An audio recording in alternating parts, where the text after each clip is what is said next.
Welcome to the shop. Got myself a free wing L39 80mm EDF. Friend sold it to a friend who sold it to me for a super great deal. So, well, I had to get it. A couple dings and such in it, but it's slightly used, but it's solid. In this video, I'm going to go through what I do when I get a plane. And whether it's a new plane or a used one, I still go through the same process of checking everything to make sure I'm setting myself up for success. So in this video, going to go through the whole process of what I do in the battery compartment, how I route my cables, how I check everything and make sure it's working properly. And then we're going to go to the field and we'll Maiden this and kind of go through that whole, what do I do on a Maiden? So the whole process, which is critical. And a lot of people skip over some of it and just bind and fly and go fly, but wonder what just went wrong. So hopefully I'll save somebody some of that heartache. Anyway, hope you stick around, watch the rest of the video. If you have any questions, leave a comment, like, subscribe, all the cool stuff. Makes me feel good. Thanks. So one of the things that's really important is you got to look at everything, of course, right? So don't assume that since you've seen the plane fly at the field and you show up at the swap meet, you buy that particular plane from your buddy, that everything is going to be perfect. Do yourself a favor and inspect how every control surface, servo, everything is working properly. Big deal is obviously landing gear, because landing gear have a real issue with failing, right? So tighten up any Allen, put your foam tack on any clip you can find just to make sure they don't come off. Just one of the basic things you're going to do is just test the integrity or check the integrity of the airplane. Okay, typical scenario for me at least for the battery compartment and all the pieces and parts. One is just tidying everything up. This didn't have my shelf liner, and so I like to put that in there to give some grip to the battery. The other is this had a EC5 connector on it. I changed it out to an XT90. When I did that, I also connected a wire here, red wire, and that goes back to my AR 6610T, so I can have battery telemetry Right now, so when I click this, flight pack 15.4 volts. Which for me on EDFs is a big deal, being able to hit a button and hear the battery voltage. The other part really, because just locking things down, routing the antennas. I have one antenna here going straight down, so vertical, and then I have one up here in this compartment, a little further back from here, and that is in the horizontal position. So I wanted to talk a little bit about receivers and antennas.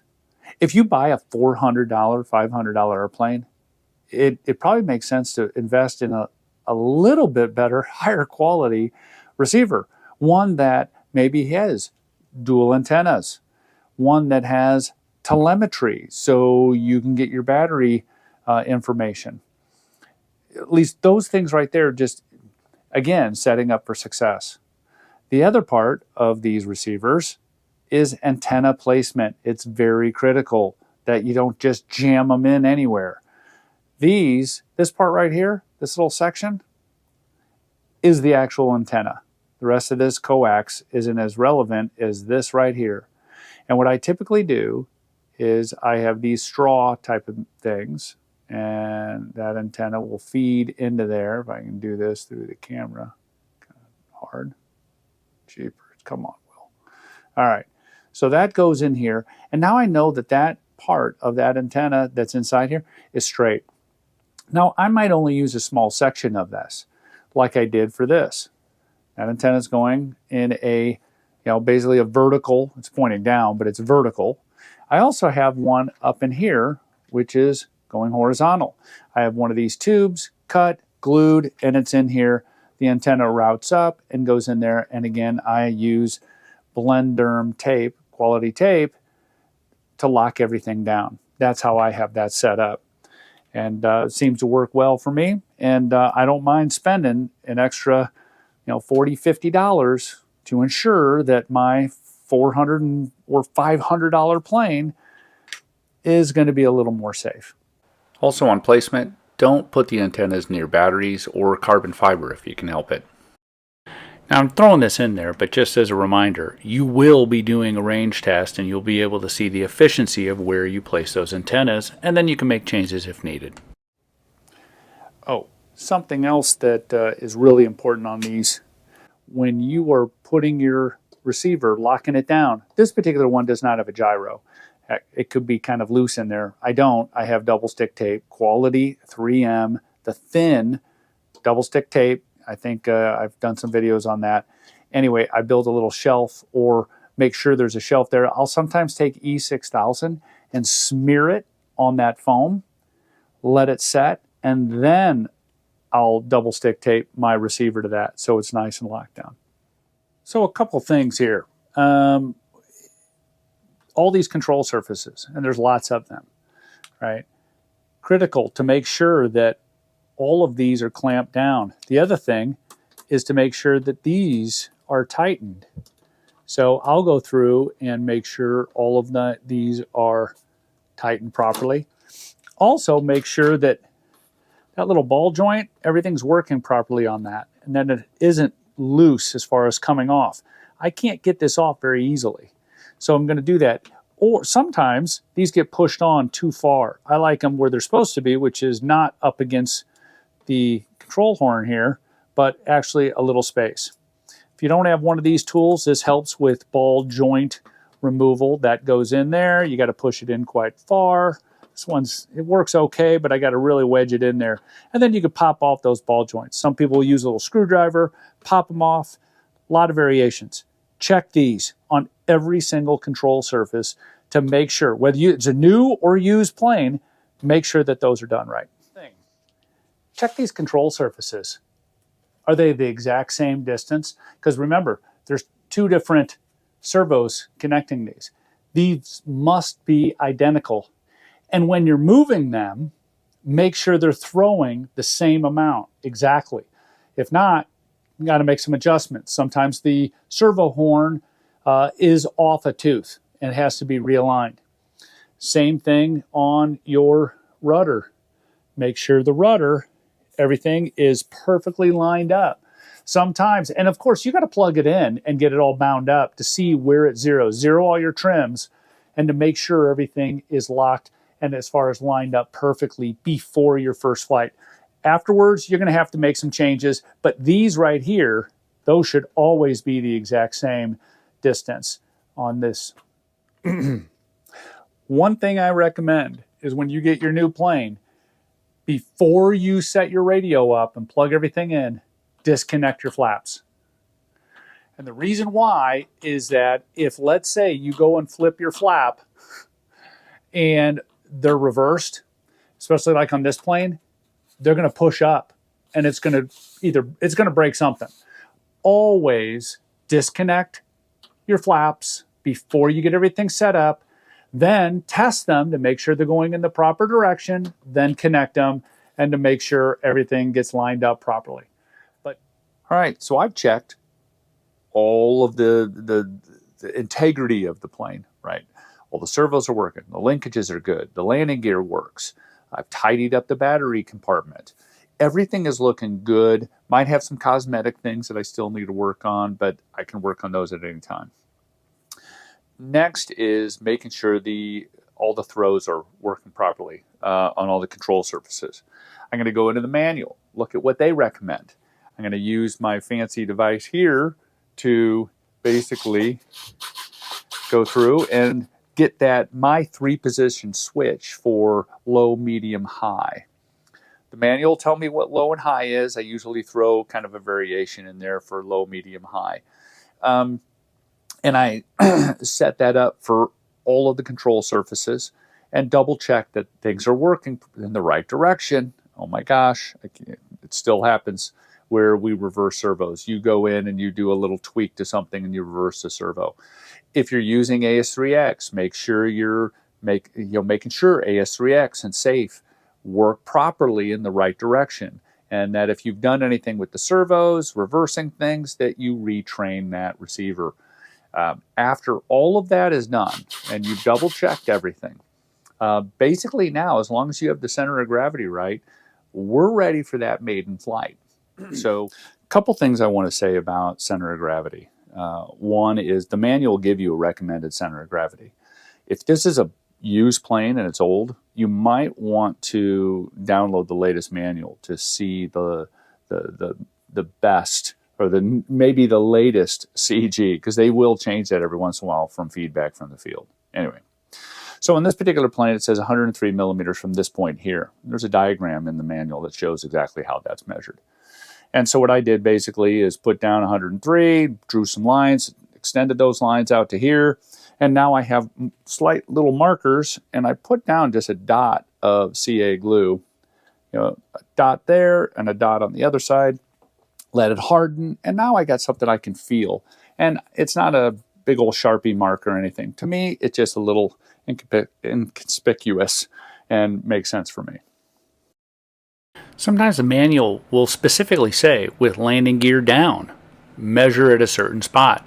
Sometimes you're going to turn the plane upside down and put your fingers, balance your fingers on that CG mark on the top of the wings. Sometimes you can do it on the bottom. Some go into great detail. I think, again, the CG that's recommended is a recommendation. You might make some changes as you fly your plane. But measuring the CG, that balance point, sometimes there are going to be some details in the manual. Also, you can obviously, do some research in RC groups. Another thing I want to mention about center of gravity and that term and what people are saying on the interwebs. Look, often people will say use a specific battery and put it in a certain place. Still double check that is correct, because sometimes different planes, as manufacturing goes on, they add a little bit more paint in the tail and so on and so forth. So don't take where someone places their battery, for gospel.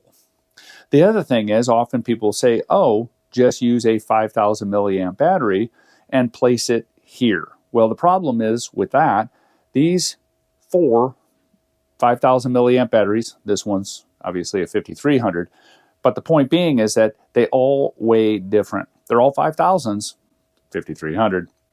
This one weighs nearly 900 grams. This is 730. We got a 710, 738.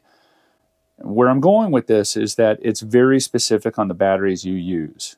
And I have even had batteries where I've bought the exact same battery a year later from Superior, and it doesn't weigh the same. It's significantly different, a couple ounces difference. So keep that in mind when you're playing with your center of gravity.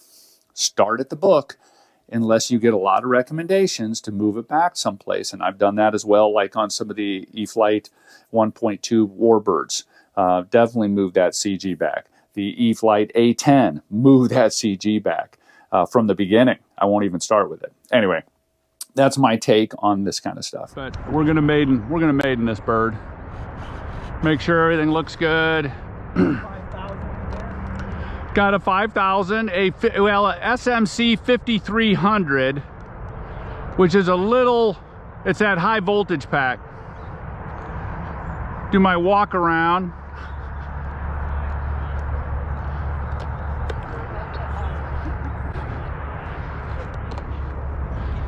Alright.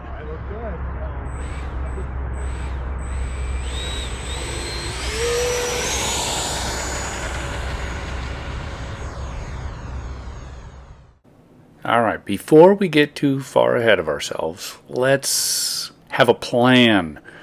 So anytime I maiden, I kind of go through the same process. It's a plan to make sure that I basically cover all the steps that are required.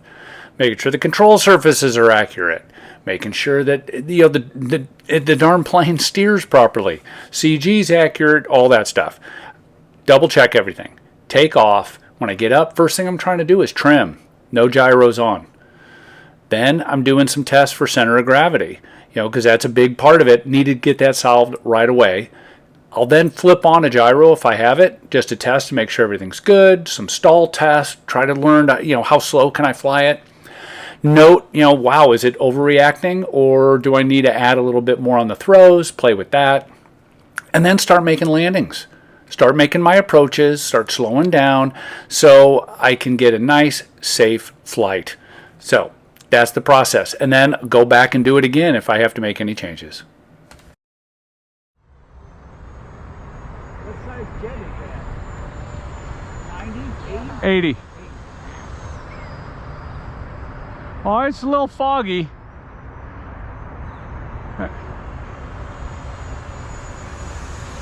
Pretty responsive. Yeah.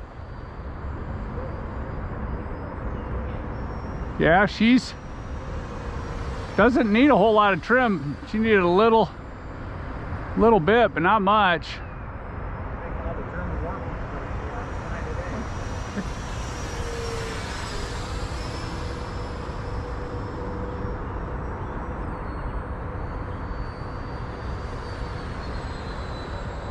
Wow, she flies really nice. All right, let me quit screwing around and do a couple stall tests and things. Let me get up and do a stall test. Boy, she's very maneuverable.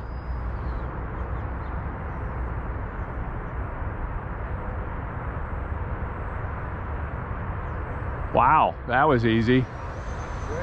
Yeah. Well, yeah, I was feeding in. Now I got half flap. Is she heavy? She ain't light, yeah.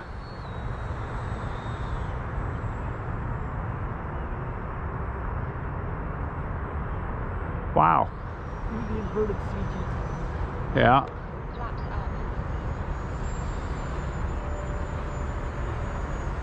Not bad. Not bad. Kind of reminds me of my flight is. Kinda. All right, I'm gonna come in for a couple approaches, guys, so scoot back a little.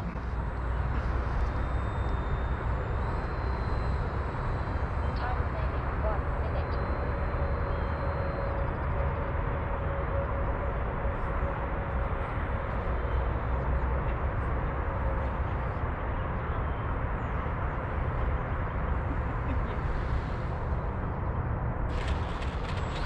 I'm clearly feeling pretty confident about this plane. It frankly is a pretty easy plane to fly and set up for landing. 23.7 volts. One more. It's like it planted itself pretty well. Yeah. I'm not crazy about the fog. That's this cataract, Oh, is that? Ha!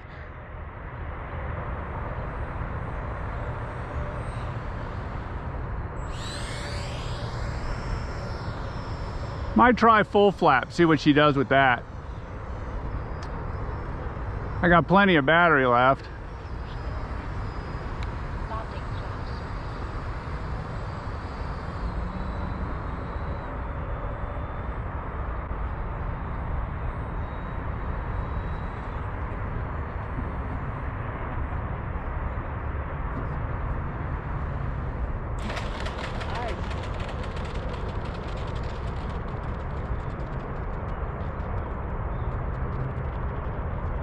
Ah! Hey, man, you waited as long as you possibly could. Yeah. Needed to hit the number, needed to hit a little closer to up here on the runway.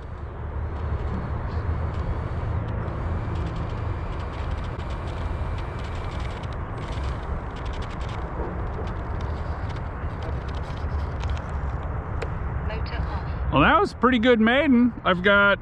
I flew for 3 minutes and I've got 23.9. So plenty of battery. 23.9 volts. A lot of battery with that 5300. She floated in. She's an easy plane to fly. I was pretty impressed. We'll keep tweaking her. Needs a little on full flap, maybe just a hair more elevator. Bottom line is set yourself up for success, starting from the build and unboxing or examining your used or new to you plane all the way through the Maiden, and then start tweaking it, adjusting the CG and throws and all that stuff. if you go through that, the chances of you having a better experience during those first flights of your plane, I think you'll definitely benefit from it. So, again, if you have a question, shoot me a comment. Thanks a lot for watching. Have a great day.